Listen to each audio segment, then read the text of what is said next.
Hello everyone, today we read and comment on the 20th paragraph of the second chapter of the second book of von Clausewitz Vom Kriege, the title being Other Powers of Feeling. The text follows. If we look upon these affections which are excited by hostility and danger as peculiarly belonging to war, we do not therefore exclude from it all others accompanying man in his life's journey. They will also find room here frequently enough. Certainly we may say that many a petty action of the passions is silenced in this serious business of life, but that holds good only in respect to those acting in a lower sphere, who, hurried on from one state of danger and exertion to another, lose sight of the rest of the things of life, become unused to the deceit, because it is of no avail with that, and so attain to that soldierly simplicity of character which has always been the best representative of the military profession. In higher regions it is otherwise, for the higher a man's rank, the more he must look around him. Then arise interests on every side, and a manifold activity of passions of good and bad, envy and generosity, pride and humility, fierceness and tenderness, all may appear as active powers in this great drama. So, this is a further reflection by von Clausewitz on the importance of feelings in war, entering into the moral element of the equation, that, as we have seen, is the single most important one, right, for the theory of the art of war.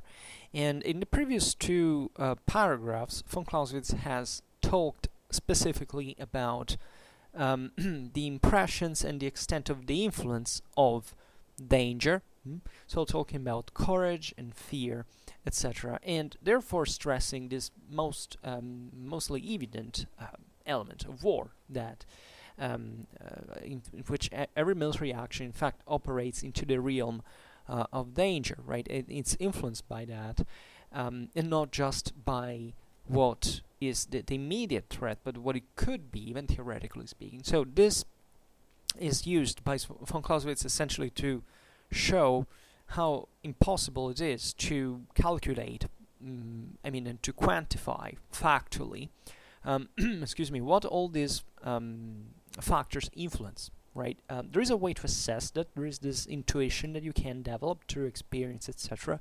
But it's still something that can exclude a scientific approach to the story, right? Because you can even try to sort these things out on the base of, I don't know, psychology, anthropology, whatever, and mixing it with technical things. But when you're out there in war, and not literally just out there on the field, but even just when you have to plan an operation and you're running out of time, fundamentally you don't have that time and resources to invest to understand even a tiny element of what all these factors altogether are. And where should you start to read that from? How can you measure feelings and interpret them? Right, even if you were to isolate them theoretically, we don't know much about our behavior ourselves, and even when we do, we can't predict, right, because how things will go, because this is really the most important thing. It's about predictability, right, and this is lost. And it's even beautiful to reason in these terms, because they show you realistically that you can objectively do a great deal of things in spite of your absolute, not absolute, but prevalent ignorance about what surrounds you, because it is literally what we all do, right? Not just in war, but in life at any given moment. And it's a big mystery, it's a big deal, but it's our existential journey, and we have to go through it in a way or another.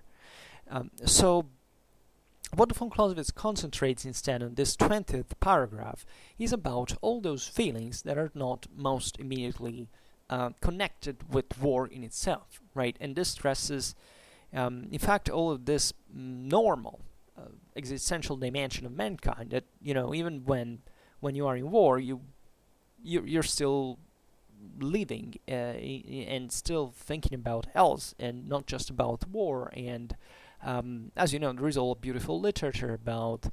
I mean, every literature about war is fundamentally showing you that it's not just about combat. You're not a machine. You're not a Terminator, let's say, and you don't. You have so many expectations and feelings and passions, and your mood, your whatever, in fact, comes to influence you in a way or another from a psychological point of view. So in this paragraph, fundamentally, von Clausewitz distinguishes between two levels of how these factors can interfere the one with the other. And this partly has to do with something we have read in, I think it was the first book still, about the moral qualities, let's say, of individuals, their kind of psychological profile. Maybe it was the first. I think it was the second, but I don't remember. But if you followed the series here up to this point, how you're supposed to do if you want to understand something from it, just you should be able to find it or remember it at least. But you can easily find it in the Vom Kriege as well, because it stresses fundamentally the like he has actually remembered also in the previous paragraphs here in the 18th and the 19th, especially the 19th, the different moral commitment on the base of ranks, right? Fundamentally, von Clausewitz believes that the major moral effort is required not to the soldier but to the commander, because the commander, albeit being, of course, not in the immediate contact with physical danger, however, is bearing an enormous responsibility that doesn't, the consequences of which do not go unnoticed, right? So it takes a lot of guts, even take a decision that is gonna, in fact, cause life or death of thousands of people, maybe an entire country, maybe the entire world at one point. So this is not something that generals escape. Generals are not, in this sense, irresponsible people who are completely. They do feel enormously their responsibility, and we especially in the last paragraph, we have stressed enough what it's not a very popular idea, because very often we think generals or the military is just a bunch of people who like war for the taste of it. Nothing more wrong than this. It's not like that. I mean, it's partially in the military, by von Clausewitz's definition, there is this element of gamble, right? This idea we have to make this action because, even if we don't know how it's going to be. And that's like a challenge. There is a competitive mindset that involves. But the military has received a political mandate, and this political mandate is not separated from the people that compose the military. It is important to understand the Clausewitzian trinity also in this regard, that, we can clearly distinguish politics, war, and society, or better, politics, the military, and society, meant as the classes that fight that. The politicians, military, and people, if you want. But they are basically the same thing. I mean, which person is not political or potentially offensive from a violent from a military point of view at this point? So the thing is complicated by these factors, but nevertheless it's extremely realistic, right? Because these elements are they're essentially different, but they're still coexisting within a same person, right? Very realistically. So von Clausewitz here distinguishes, in fact, he's talking about the amplification of feelings. The more you rise up into the ranks, right? He says basically the soldiery gets easily used to danger and because of the exposure to it, and let's say that the life of the soldier makes him grow somewhat partly stoic, partly fatalistic. So even certain feelings that he has during war that interfere for other personal reasons are somewhat not left behind but put apart, but that they interfere with a limited impact. When you rise into the ranks, instead, the most individual characteristic of a human being, its subjectivity, is much more important. That is, the feelings of a general, the passions of a general, the interests of a general are much, much important, right, for how a war will be waged, because at the end of the day, it's that general that is gonna decide how most of things will go, right? So here von Clausewitz discusses it, and let's read it directly from him. So other powers of feelings that are, means you can say other feelings are translatable like that as well. So either than those immediately triggered by danger, or the physical danger, the expectation of it, or other responsibilities, of course, that are even more important. He says, he writes, if we look upon these affections which are excited by hostility and danger as peculiarly belonging to war, we do not, therefore, exclude from it all others accompanying man in his life's journey. Right, so we can't exclude, for the sake of creating a theory of the art of war, what men feel in their life's journey into which war takes place, right? So see it from this perspective, not from within war as a thing on its own, but from within, realistically. Realistically, von Clausewitz is stressing this, that war, always remember, it remains an instrument. You can end up in war and feeling caged by it. It's just, that's just a relation with other people that brings you into war, right? And that you abstract as a concept, but it's actually an activity. And therefore, it's, a person lives through his life and can go to war, and most of the times it's just a small part of his life, hopefully. Or at least, it's not continuously exposed to all the risks and the dangers constantly, right, at their maximum. Also because we have a biological limit to that. We can't basically be out, for example, in war, like for a certain amount of time, very few months actually, or even less of combat, and being still functional for it. Again, in our life, our organism rejects it at one point. We grow intolerant because we can't take it anymore. So yeah, we can't exclude these other feelings when we talk about war.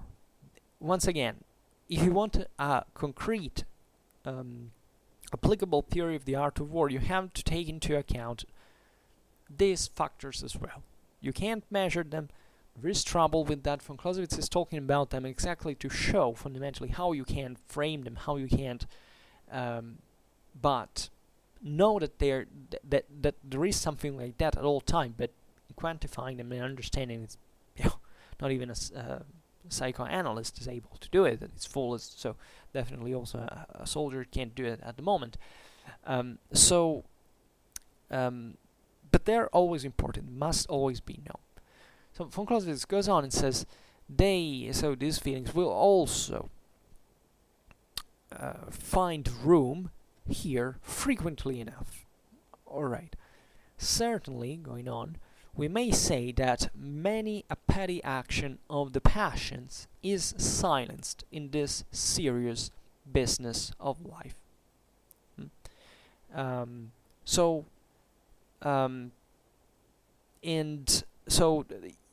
The concept here is clear. I mean, war is a very serious thing for which, in front of danger, either immediate or theoretical, like or potential, let's say better, as war presents with constantly, because it's a big thing and the risk is there. Still, there is a kind of a lowering of their importance. Like if just anyone who has gone through a bit of military training knows what it feels like actually to to be just a whiner and complaining about things, and just going through a few days of military training and realizing, wow, I can do so much, right? And I can't always be so straightened up and disciplined and strong and whatever. It's actually a very beautiful experience, because it shows you really what your potential is, and how human, as von Clausewitz explains, by the way, human tendency is always to be lazier and lazier, right? If it doesn't have stimulation, if you don't have stimulations, you will keep just being lazier and lazier. So war wakes you up, and in this sense makes you realize more effectively what is important and what is not, right? And you can see it even in the face of an exposure to danger, to risks, like, I don't know, maybe it happened to risk your own life. It happened to me. I think I could die at least in a pair of occasions, and that didn't have particular consequences at that point. But sometimes I think about that, and it makes me reflect, like, I could have been dead, and this makes me realize how I'm terribly lucky about things I have, and sometimes I don't consider them because I'm too stupid to realize that at all times. And it's human to do this. Like, humans are programmed to do that, and that's why we just sit on a couch with smartphones all day long, right? I personally don't do it. I just sit on my chair to write and to do other things. But I realized that we all tend to relax if we can, right? That's the ultimate objective, but it's also how quality brings us down. But von Clausewitz here starts making the distinction between the soldiery and the generals, let's say the generals, let's say the commanders in general, because he says, but that is this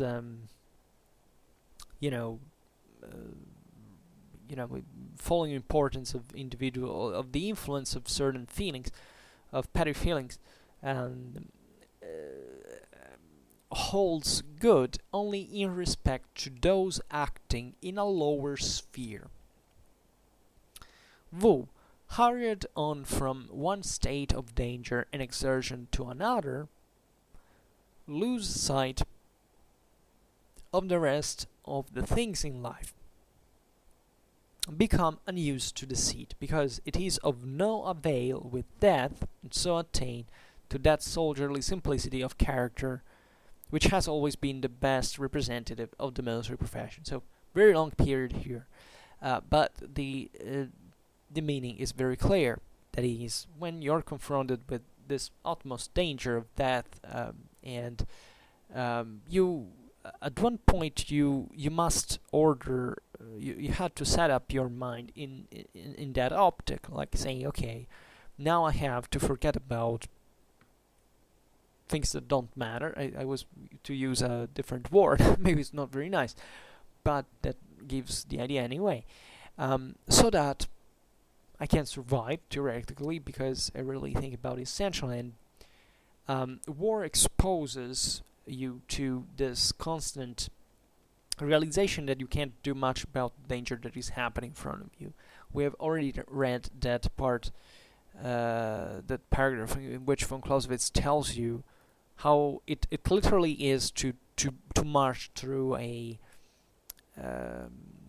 to the front line, fundamentally from the rear, and starting to feel the pressure, like explosions around you and bombs, and projectiles and people killed in front of your eyes, and at one point realizing that you can't defend yourself from it, albeit traumatizing, albeit basically intolerable by a certain standard.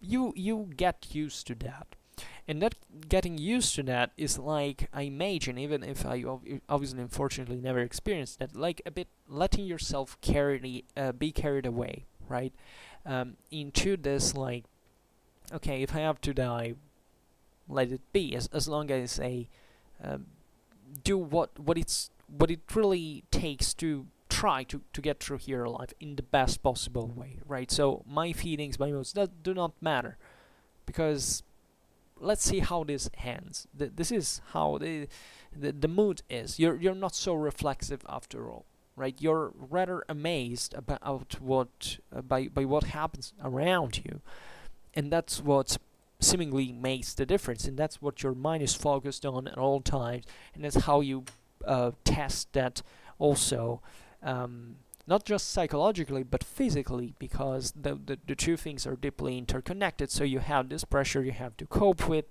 hence that's where from what I don't know certain post-traumatic stress disorders come from, because sometimes that's too intense, too prolonged intense exposure to these elements of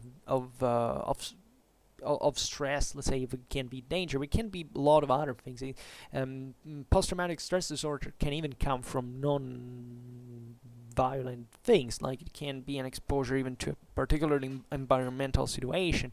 The main problem with war, especially in our days, from like a century, but it's always gonna be like that from quite a time, is this fact that most of all you can't get enough raw sleep. It may seem strange, but most of soldiers that are out here now, they basically fight for entire days, scattered on a pretty messy front line, with the enemy relatively close, bombs, explosions that keep you awake, can't you make you focus, you lose concentration, you're constantly worried, you have this adrenaline rushes that at the moment make you feel better, like a drug, but at the same time they are basically consuming you, and that continual exposure, aside from what can be, I don't know, extreme fear or shock, like for if you get wounded, or if you see an extremely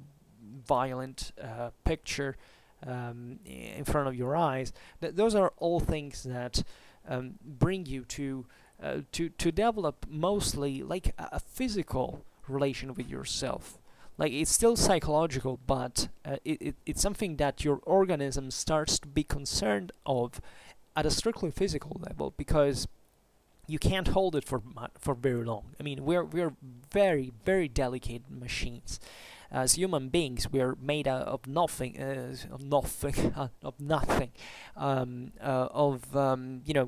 we are also almost physically inconsistent. I mean, we can break very, very easily, and especially weapons are designed essentially to do that, and that's the point, right? This is what makes the average soldier kind of getting past, I don't know, other feelings that can, they would have a more reflexive, more, meditating mood, right? This changes instead in the hierarchies, right? In the top ranks of the army. Why? And let's see it now. Because von Clausewitz says, in higher regions, it is otherwise. For the higher a man's rank, the more he must look around him. Then arise interests on every side, and a manifold activity of the passions of good and bad. This is particularly important because you realize that at that point the cycle, while in fact we've seen that the soldier develops mostly a physical concern, that of course requires moral forces, right? It requires courage, it requires its own share of intelligence, etc. But when it comes to the headquarters, Voodoo science, it's mostly a psychological thing. It's mostly an intellectual exercise. I mean, commanders have to be primarily intelligent people. Then they also have to be courageous on their own regard, determined, clear, rational. I mean, that they must have a very sound control of themselves, but also they have to, to be able to be effective communicators, for example. they know they have to interact with other people. They're just not mere calculators or mere abstract thinkers. They have to interact very often, right? So that's where, just imagine like this: the soldier has to think about a certain amount of things and feel a lot. In a way, he can't really escape from the situation in which he is. The commander, instead, has an enormously widened horizon, in which he has to try to, which is all covered mostly in darkness, in which he has to struggle to think, right? And this is essentially a psychological exercise, right? And in this psychological exercise, therefore, in proportion, a mere feeling like the ones we will list now, like generosity and envy, pride and humility, fierceness and tenderness, will amplify the consequences of their thinking and eventually of the content of their orders, and as a consequence, how war will be actually waged, at a point that such individual feelings are of extreme importance, right? So that's also why it's not wrong to study military history, looking at the individuals, looking at the great personalities, the great commanders. I mean, how important objectively it is. I don't know, if you take Napoleon's personality, I mean, you can't basically study the military history of the Napoleonic era if you're not acquainted with Napoleon's psychology. And I'm serious with that. I mean, you have to try to understand essentially what was the deal there, not just thinking about a strict military logic, but also managing to assess what these priorities in his mind, what is the influences in mind were, right? In fact, those shades of his mind could have brought him to do certain things, right? Which is not to stress at all a psychologistic approach to war. It's not only that, right? By norm, war is chiefly about intelligence. It's not about force, as we often said. And von Clausewitz gives it pretty clearly. War is primarily a clash between moral forces, right? And it's not ideal. It's probably the single most concrete and even kind of material, let's say, scientific approach to war in this sense, because moral forces are part of our hardware, right? We don't work without them, so it's extremely realistic. It has nothing to do with.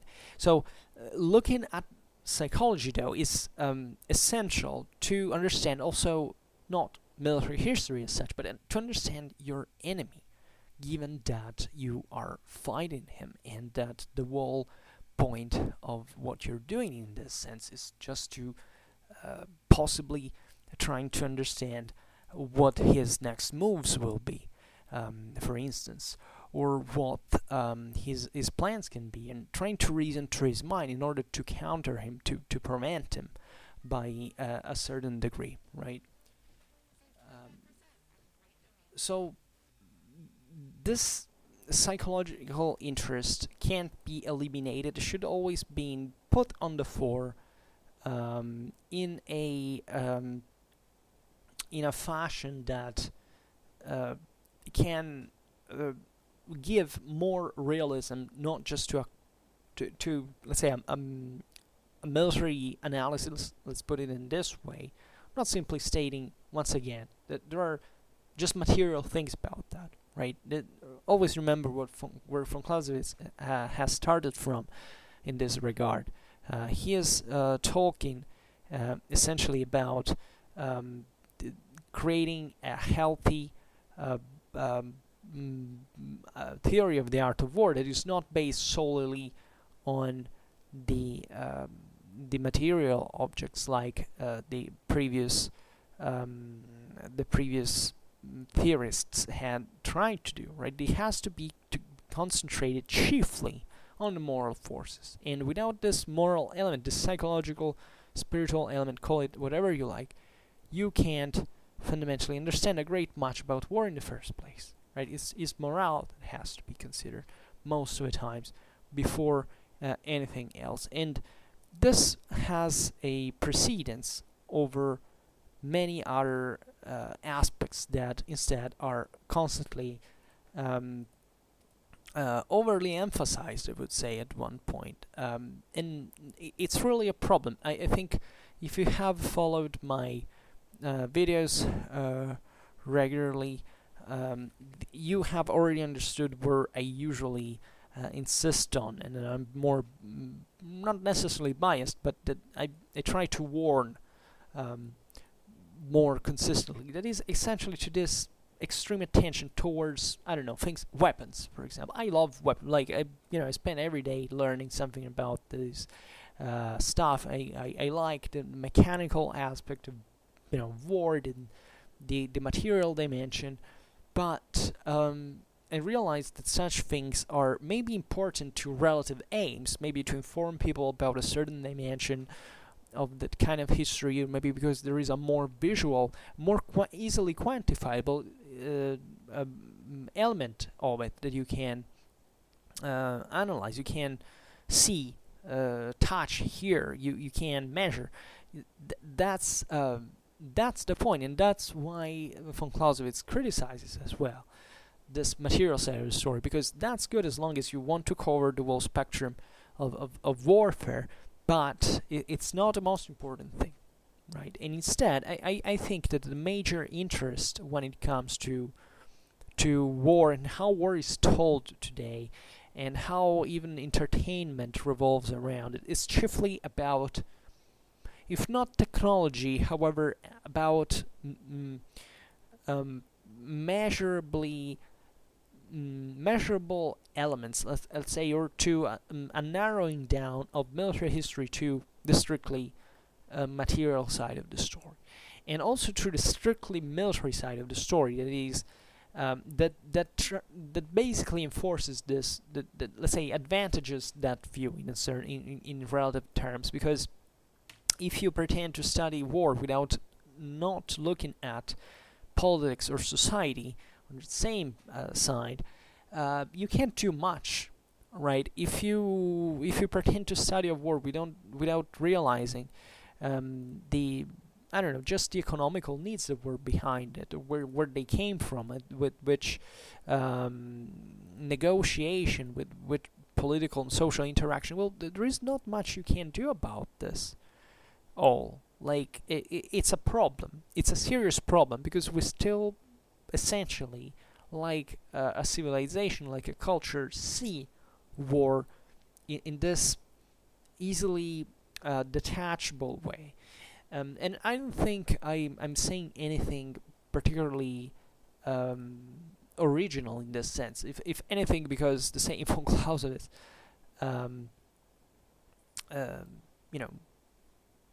showed it. I mean, that's something we know now from quite a time.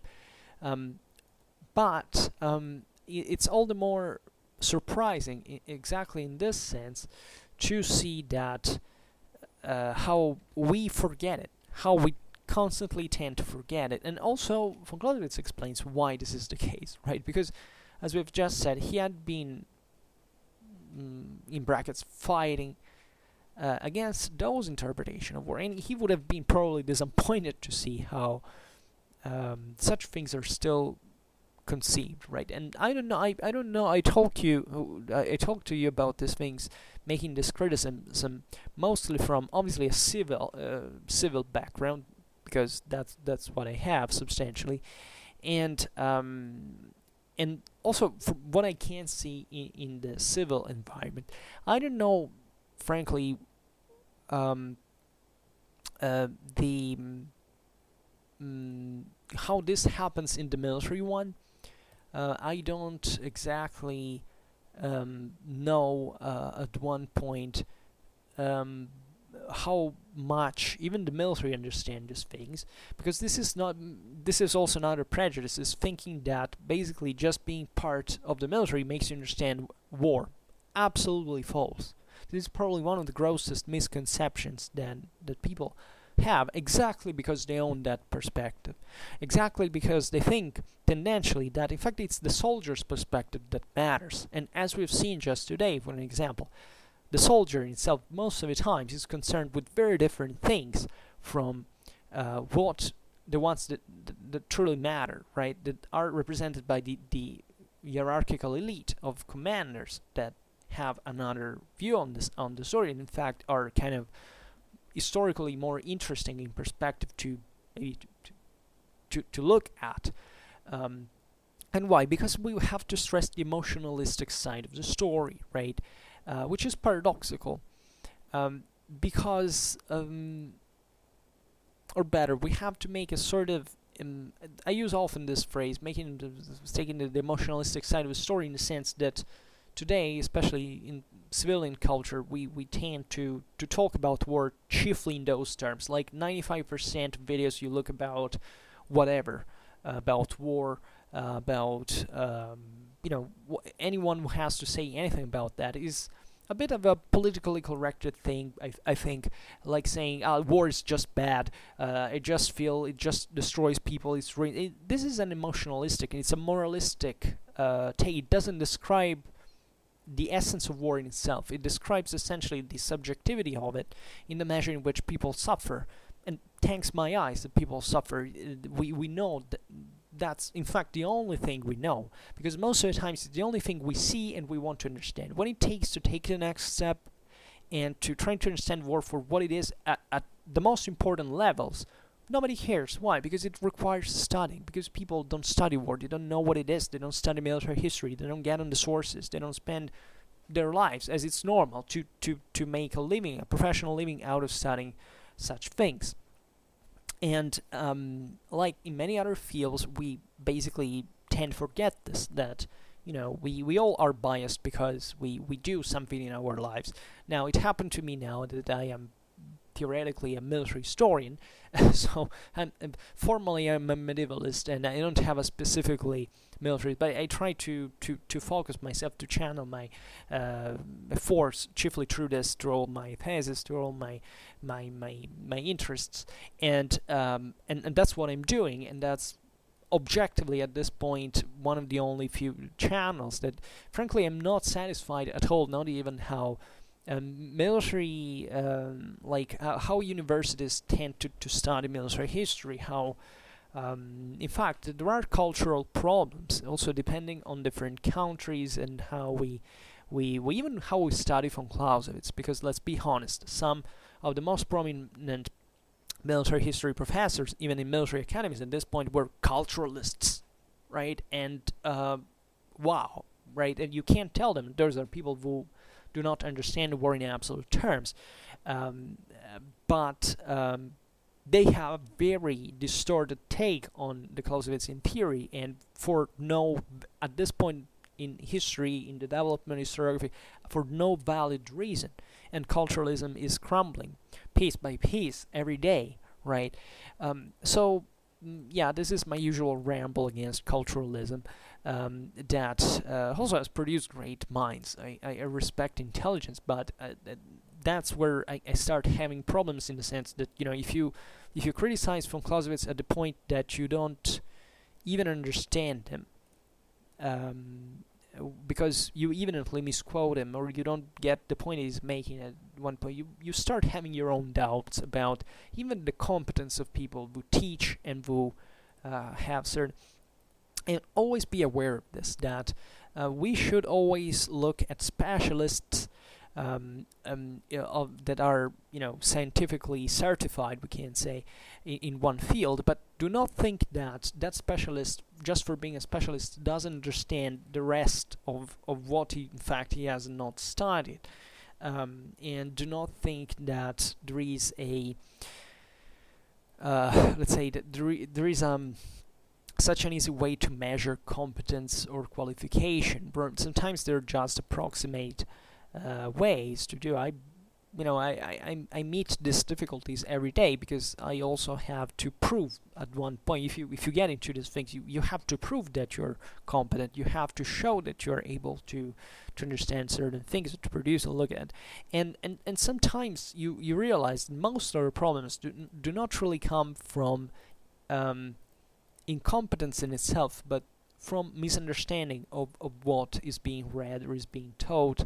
And one of the most, of the single most important things and difficult things to do in general is to explain yourself well. How many times I look at, maybe someone comments on my videos and I realize that he hasn't understood what I was talking about, or even what I said. And sometimes it surprises me how it's easy to distort. Like, sometimes I go back on the video because talking for hours, I don't remember every single phrase I say, so I have scruples in this sense. And I hear that, and I realize that the greatest problem at that point is not that I explain myself poorly, or that it's simply that person has listened to those words and has actually understood different words from what I said. And not for mispronunciation, literally different words, different phrases that at that point this person has invented or reformulated, I don't know why, but in a way that is wrong. So if that is usually how, I believe, frankly, that's usually where the greatest problems come from. It's problems of communication. I made a video on communication a few months ago, exactly to start talking about these issues. And this is becoming a real problem in our society, because it's dramatically easy to be misinformed. It's dramatically easy to be wrong most of the times. I don't know how many stupid things I said, how many mistakes I made, but sometimes I realize, even when I make them, a distance of many months, I don't even remember now, over 500 videos where I said that, especially exactly.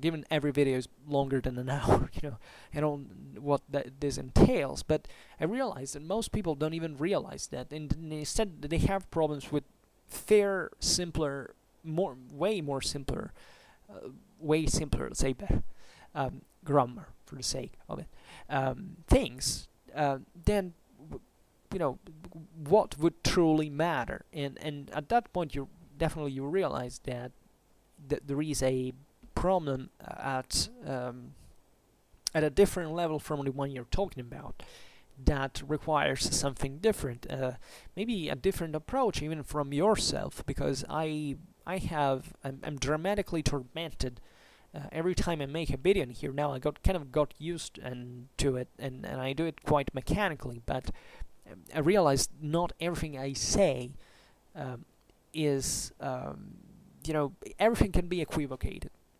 Let's make it easier, right? But that's the point, and that's why I would like to reconnect with what von Clausewitz is saying here, because at the end of the day, most of the problems that derive from this are not actually cognitive problems. Like, they have partly to do with cognition and understanding, etc. But those problems are mixed with psychological ones, right? Because if you feel, like I'm just quoting from Clausewitz in the last line, envy, generosity, pride, humility, fierceness, tenderness, you're essentially dealing with information in a biased way. And here it's not a matter of being good or being evil, right?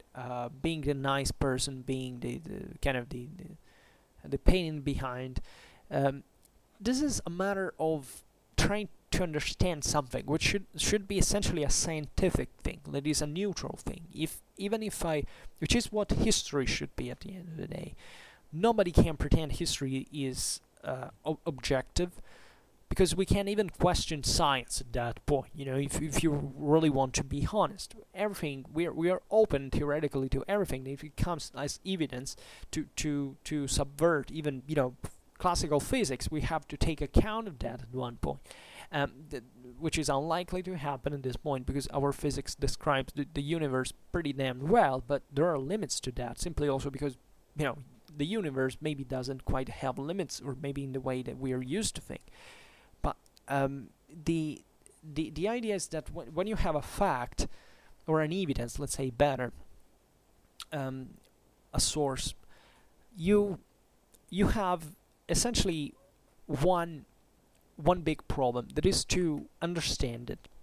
Now, understand it and to be intelligent about it means to read through that. It's like you have a stone, right? And or whatever object. If you stop at the surface, you get an impression. If you start trying to understand how it's inside and understanding many other things, you start getting to know new things you didn't even know before. So a great problem, even of the exposure of to knowledge that is entailed in disclosure and in making kind of information, is that you can even talk to people a lot about a certain thing, but if they're not open to receive that and they don't have the intellectual tools to read that through, problems will remain. And it's not so easily solvable, because mostly that depends on the person itself. So obviously exposure to problems, to knowledge, to information, should develop certain critical skills, which is probably what is going on already. Like we're getting way more cerebral than we do, but it seems also we're getting much more emotional than before. So it's very complicated to assess certain things, and this, I think, demonstrates quite brilliantly what also von Clausewitz's problems are in this regard, right? It's not easy to understand what goes on most of the times. Why? Because in the same moment in which we are there to understand what we are talking about, we don't realize it, but we're doing it in a way that is fundamentally biased. That's the big deal, and that's why we fail to recognize it, because as long as you reason in that way, in those terms, you don't know about the rest. So it's very complicated. It's very difficult, and it doesn't work most of the times, and we have to accept our own limits in this regard. We could go on in this sense, but finishing with what von Clausewitz is talking about here, he is also introducing another problem, that is how in a command different opinions can, based on not just on a rational take, but on feelings, on emotions, can change drastically. I mean, how many disasters have been caused, militarily speaking, by misunderstanding or competition or enmity within the same commands, right? Generals that were jealous of each other, that had different interests, maybe even political ones. I mean, not just a mere problem, as it always happens, right? And not just a different understanding of the military situation. That's quite a big deal, in my opinion, and it's hopelessly evident. Like of course, you can argue, by the way, that commanders also have problems of physical impact of these psychological problems on themselves. It's not merely just physical. It's not that the general is always. Many generals fight from the field, right? They decide from take action from the field. So even poor sleep, for example, seems to affect sensibly the capacity of making to be logical, to be rational, to be intelligent, right? So never think that we are, in this sense, always like a prefix organism that can do the same things all the time. We always change, and this is a problem to understand further how we work in case of, in fact, of need, like war is. And it's a big problem that has basically no solution in itself. Like you can, of course, be particularly, and that's why von Clausewitz stresses, for example, the importance of certain qualities like determination, like this, being a tough person who can take enough stress and remaining confident, etc. Because intelligence is the most important thing, but it's not the only thing, and that can be easily altered even by feelings, right? So what von Clausewitz is saying here specifically is that the higher you go up in the ranks, and the more, even the slightest feeling that maybe has nothing to do with war in itself, but can have an influence on how war is waged, right? On the commands, on the orders, and everything that follows. And naturally, it takes also a lot of energies to balance this out. Like there is an active effort to remain also vigilant, to remain lucid, and not to lose your mind while you are in a particularly difficult situation. And always bearing in mind this crushing weight of responsibility that looms over the commands at all time, and it can't be disregarded as rhetorics, as ideals. No, it does exist. It factually exists, and it's much heavier than many other burdens that are required even to the individual soldier, right? And yeah, I mean, I'm sure there are generals that, for what they went through, that they preferred that they had died, like the common soldiers that whose death they caused themselves, for example, than enduring a lifetime of shame or of condemnation and of critics because of a poor, like, for a mistake, or maybe not, or maybe for a decision that was considered in negative terms. So it's a great problem that is in fact almost never considered. That's what scares me, and that's why I began to ramble before, because it's playing a game and ignoring the most some of the most important rules and pretending to play it anyway, right? So and it's incredibly difficult at a time to be able to interpret certain things. I think that the probably the single most important aspect in this regard is in fact cognitive at one point, because this is the greatest problem. You know, von Clausewitz himself says, you know, if we knew everything about whatever happens, we wouldn't even need to fight, because we would automatically be able to sort out the result of this confrontation, and everybody would go at their own place accordingly. He said no. You know, and that's why sometimes I think, when even trying to find maybe a just not a justification but a motivation, right, for those emotionalistic takes on war, it's because war is really that cold and apparently senseless and apparently more than incontrollable in itself, but as incontrollable in what, you know, when you start it, you don't know how it's gonna end, and it's definitely easy at one point even to blame. That's another thing that happens very frequently, is to blame people, in fact, for their military choices. Even that's what von Clausewitz is doing here, by stressing, first of all, simplistic opinions, like everybody seems to be a general, like, after things are done. Most of the times military events do not even have a concrete understanding, historically speaking, right? We don't know enough about them, we can just speculate. We have big problems even at understanding certain you know, and we sometimes buy into, like, historians, by writing and repeating each other, they also generate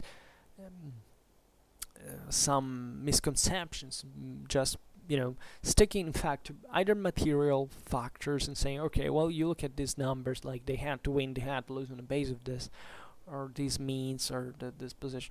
very rarely the decisional aspect of war, the directional aspect of war is taken into consideration, and the morale of the troops, and how the whole thing fluctuates, and it's very difficult, and simply because there is no way to quantify it at a given time. So just see military history as it's written in books as this, like most of the times writing about part of, let's say, about certain outcomes without fully understanding what happened in the meanwhile, in the actual fight, in the actual conduct of war, because it's flattened, right? So never trust military reconstructions the way they are. I personally, there is a way, however, that is what really von Clausewitz teaches you here, is that in spite of this approximation, in spite of this problem in assessing what actually happens, there is also this military logic and intuition that come to help, that derive from experience. Now, that's what von Clausewitz tells, in case you're a commander, in case you're a military historian, that comes into your help, right? You know, we can't, at that point you're exposed to the difficulty of reconstructing certain facts, but it's exactly that difficulty that, when you start knowing how a lot of things go, makes you realize that everything can go in a different way, but it also shows you certain underlying patterns that can help you to understand how maybe certain things develop, so that you don't necessarily have the certainty of how something went, but especially when you look at these events from the above, you can, by approximation, frame them more easily into a kind of logical pattern that seems to emerge from the comparison of all these events. I know it sounds foggy the way I say it, it's not very concrete, but we will arrive to that when von Clausewitz will talk about the value of military history for the construction of the military theory, right, which is very, very important, as we will see. Is basically, after military practice, the second single most important thing in the equation. Then, what else can we say about it? I was thinking about, I don't remember, but it's nevertheless very important to remember this, that there is no clear, there is no easy way to interpret certain things, that you can say, oh well, this guy's telling the truth, as long as you develop this sensitivity, this intuition on your own, and then you will find that basically other people have read the thing in your own way. And this is not a way to say, you know, that it's a matter of opinion, therefore if everybody has a similar opinion, that becomes the truth and it becomes history. It sometimes happens like that, but this is beyond an opinion. This is more like an impression, right? This is the theory of von Clausewitz, which sounds a bit right, contradicting, because you may think, well, but if it's not an impression, it's not science, is it? Well, it's a bit more than that. It's about your capability of getting that impression on the base of actual scientific evidence, right? That is to say, I studied, I don't know, 10 campaigns with 10 battles, and after I did this, now if I am going to study the 11th one, maybe I will I mean, I will surely surprise myself at one point because of the difference, of the novelty, of the uniqueness of that context, but still I will know something about it that actually looks very similar already to what I've seen all those other previous 10 had in common. And this is what happens. So that from one side you have the historical evidence, but from the other side you also have to own this critical skill, without which you would just be repeating numbers, in fact, and or data of various kind, without basically getting to any other conclusion and remaining possibilist, right? So relativism can help you, of course. We all use relativism in some measure, but at the same time, you gotta be admitting that there is some sort of truth underneath what you're studying. Otherwise, you can't, even your necessity of learning would be completely unjustified. Sometimes relativism and this attitude of trying to stress the differences at every time actually conceals, in my opinion, a